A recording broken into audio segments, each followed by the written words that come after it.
I call the member for Reid. Deputy Speaker, and I will agree with those opposite on 2 points. One, inflation affects us all. There is no one untouched by rising costs. They are going to feel it at the grocery checkout, at the Bowser, when they go to pay their childcare fees, undoubtedly. And those who are on our lowest incomes will feel it the most because they have very little left in their budget to be able to stretch to meet rising costs. Families are struggling at the moment, and there is a difficult road ahead. We heard from the Treasurer about inflation likely to get worse over coming months, and we are in the midst of a perfect storm. There's no doubt about that. A war in the Ukraine, stretched global supply chains, rising energy costs, and the recent floods in New South Wales have all had an impact on the price of food, electricity and petrol. The other thing I'll agree with those opposite on is that, yes, interest rates have increased. The RBA has increased the cash rate by 0.5%, and we're now looking at 1.85%. This will again have a real impact on the budgets of families. In my electorate of Reid, almost 30% of households have a mortgage, so they are going to feel that interest rate increase. So rising costs in groceries, electricity, gas prices, childcare fees and mortgage repayments. Families are absolutely feeling the pinch, something that those opposite have finally started to recognise. I think where I differ with those opposite is that much of what we see happening at the moment has been a long time brewing, and it is something that they oversaw for the last 9 years.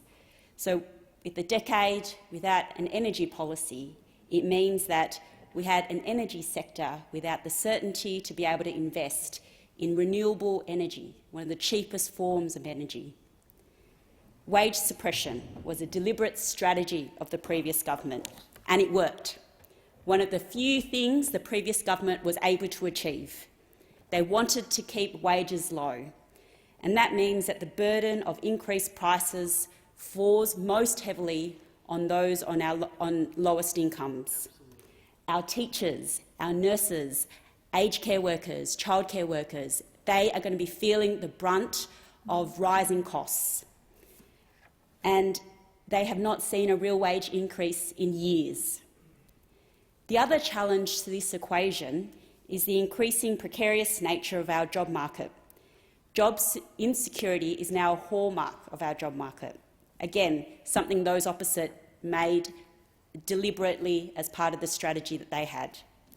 During the campaign, I had the privilege of meeting Ashley when I went out door knocking.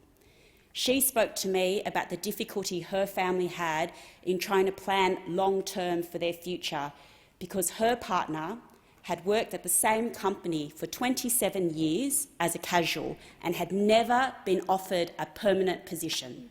That meant that her family was unable to plan for the future, unable to save because they did not know the income that he would be bringing in week to week. They've got 2 young kids, and she was in tears describing the situation to me. Today, as I speak on this matter of public importance, I think about Ashley and her family. And I want to say to Ashley that we have listened and we care about the challenges that you're going through. While we can't fix a decade of mismanagement overnight, there are practical measures that we can take to reduce the burden on families. And they're not going to be short-term measures to win us an election like those opposite introduced. These are going to be long-term measures that are going to have a real impact on families' budgets. For example, making childcare more affordable, making medicines cheaper. But importantly, we are also taking steps to improve job security for all working Australians. When my parents came to this country more than 4 decades ago, they were able to find good, secure jobs in factories with good conditions, and they were able to thrive here. But as I think about their story, I wonder if it would have been possible if they had come to this country 4 decades later. And I don't think it would have been possible at all. They wouldn't have been able to find those jobs in factories, they wouldn't have been able to have that job security, and our family wouldn't have been able to thrive here. And in part, that is because of decisions that governments made. decisions that those opposite made.